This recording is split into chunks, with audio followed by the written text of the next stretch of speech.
Welcome to study session 4, Concept of Equilibrium Analysis in Education. Introduction. I guess that you may have heard or read about equilibrium before. In this study session, we will concentrate on the concept of equilibrium analysis in education. Our interest also will be on the attainment of equilibrium when the quantity of education demanded equates the quantity of education supplied at a particular price. We will examine market interventions by the government or private donors. Learning outcomes. When you have studied this session, you should be able to 1. Explain the concept of equilibrium in educational demand and supply. 2. Create a hypothetical demand for education and supply of education schedule. Illustrate the equilibrium points of demand for education and supply of education as shown on the hypothetical demand for education and supply of education schedule. Discuss what is meant by excess demand for education and excess supply of student places. 3. Explain the factors that can reduce students' demand for education below the socially desirable level. Meaning of equilibrium. Equilibrium ordinarily means a stable state or position where balance is attained. You are satisfied when you don't need more at that point in time. Has any of you reached the state of satisfaction before? For instance, where your stomach is not ready to take additional water, that state is referred to as equilibrium. We had examined the demand for education and the supply of education. It has been discovered that consumers of education will demand education, while suppliers of education will supply education services. Since there is an interaction between the demand and supply of education and the consumer and supplier of education, there will be the need to examine the point of stability or balance, otherwise called the point of equilibrium, where quantity of education demanded by consumers equates the quantity of education supplied by the supplier of education services and at a particular price. The point at which quantity of education demanded equates quantity of education supplied is called the equilibrium point, designated by letter E. Symbolically, E equals quantity demanded equals quantity supplied. The equilibrium point can be viewed from the combined demand and supply of education schedule table. From the schedule seen, 3 columns can be seen and they represent the price of education, otherwise called the school fees, quantity of education demanded by the consumers of education at various prices, and the third column represents the quantity of education or school places supplied or made available by the suppliers of education. Please remember that we have examined the law of educational demand that states that as the price of education increases, the quantity of education demanded reduces, and as the price of education reduces, the quantity of education demanded increases.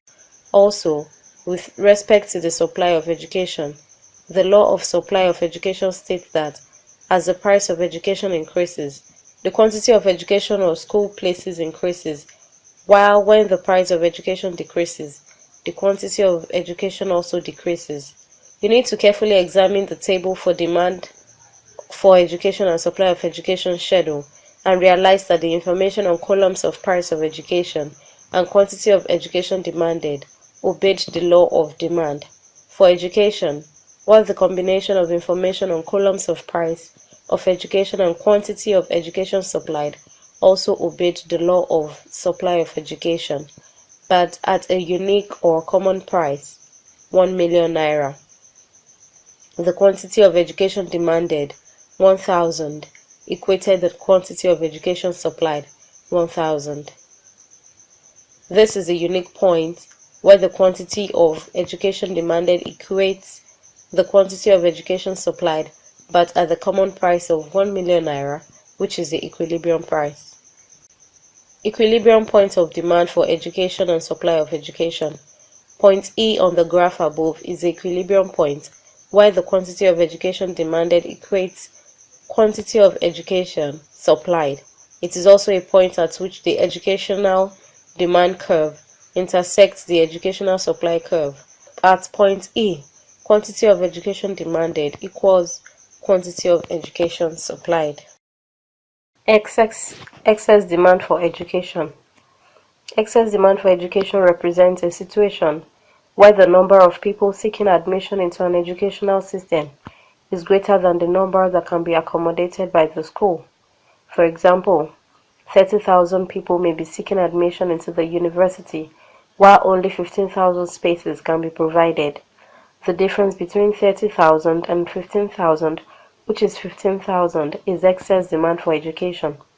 From the graph showing the equilibrium point, it is found that the lower portion of point E depicts a situation where quantity demanded is greater than the quantity supplied. The excess demand occurs as a result of low financial contribution of students or their parents to education in terms of fees and other forms of private cost of education. As a matter of fact, the philosophy of free education adopted by some political parties in Nigeria also contributed to the greater demand for education. If there is excess demand for education, students' places, an increase in fee would generate added revenue, assuming that the government still will channel the extra funds to the provision of more spaces. Then the greater the increase in the fees, the more funds are generated, and therefore the larger is the potential supply of places. Excess supply of students' places.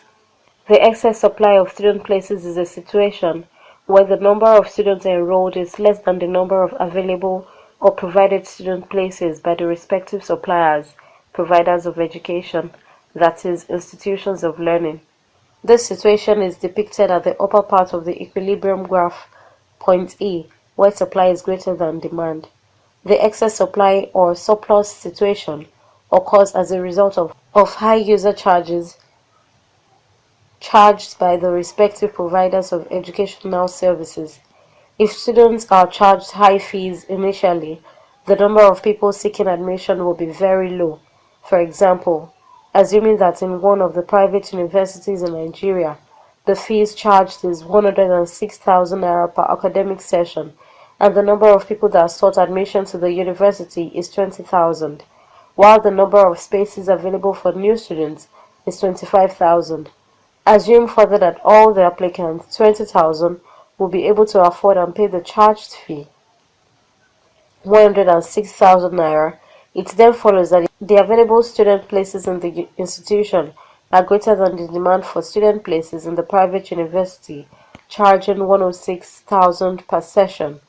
Additionally, this is a situation of low demand for school places, while the supply of school places remains high, thus making the supply to be higher than the demand. We have not started experiencing a surplus situation in Nigeria yet. What we are currently experiencing is a scarce situation where applicants for the available student places are more than those offered admission. In America, however, they have started experiencing a situation of surplus supply of educational services. Market intervention by government or private donors. The private market alone cannot lead to an efficient resource allocation in education. The reason is that there is need for intervention through influences on both educational demand and supply. Without any intervention, students would be the only sources of demand for educational places. That is, enrollment demand would reflect students' willingness to pay for education. In that case, demand for education would reflect the students' desire to save and invest in education. It will also reflect their perceptions of the returns from educational investments relative to other uses to which they can put their savings. In addition, enrollment demand would depend on the individual's valuation of education as a consumer good.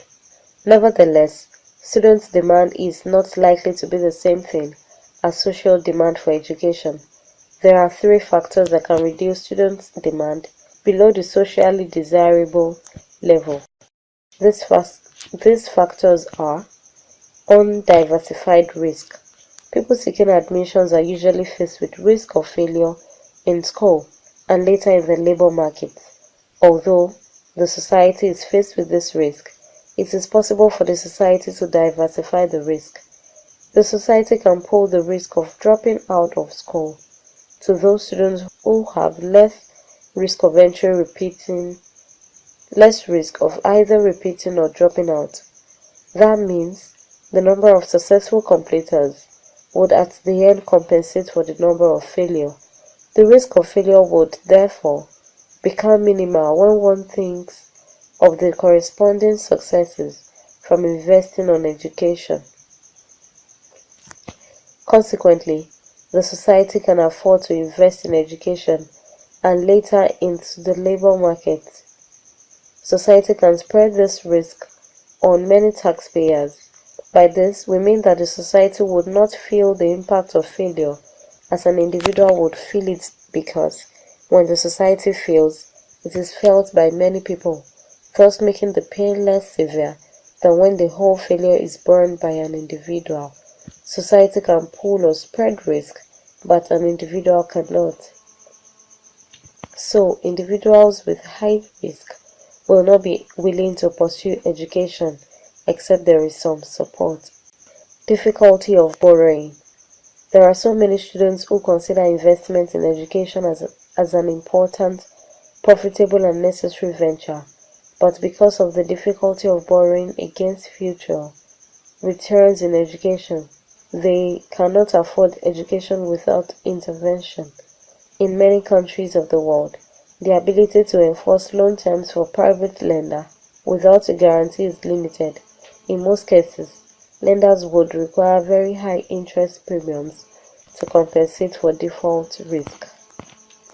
Consequently, marginal students are left out of the fact that those marginalized people desire education and are willing to pay.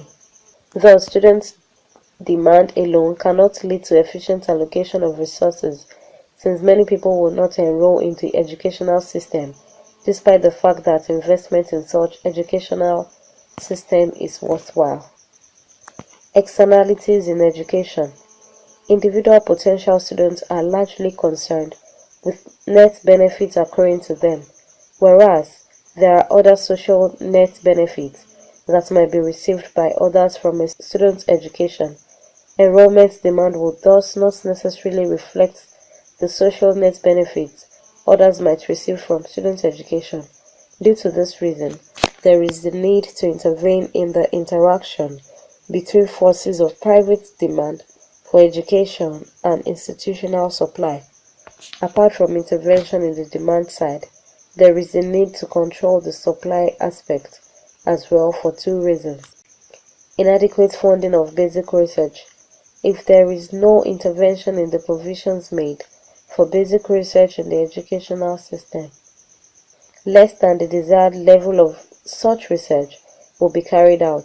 Institutions may be interested more in contract research than in basic theoretical research, because the latter is usually not funded directly.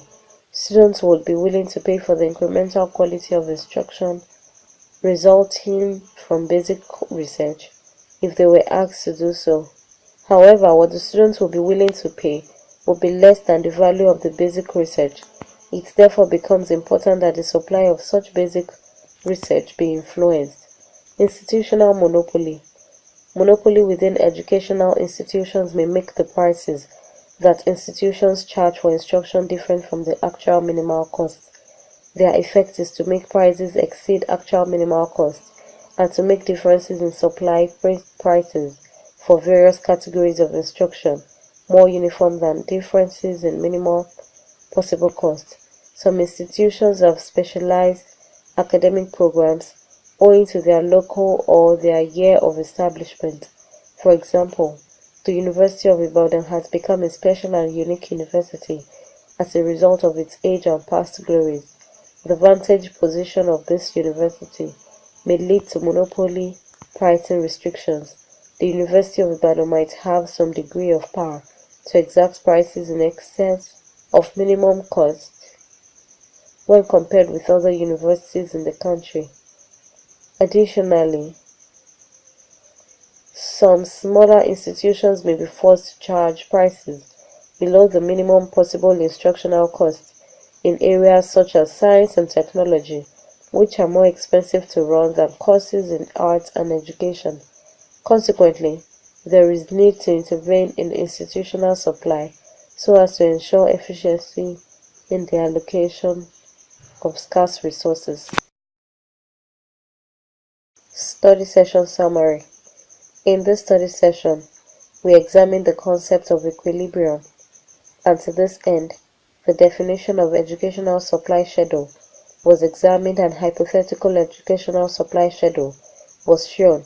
While the schedule was translated to educational supply curve, we also listed and explained the factors influencing the supply of education. Eventually, we discussed the concept of elasticity of educational supply.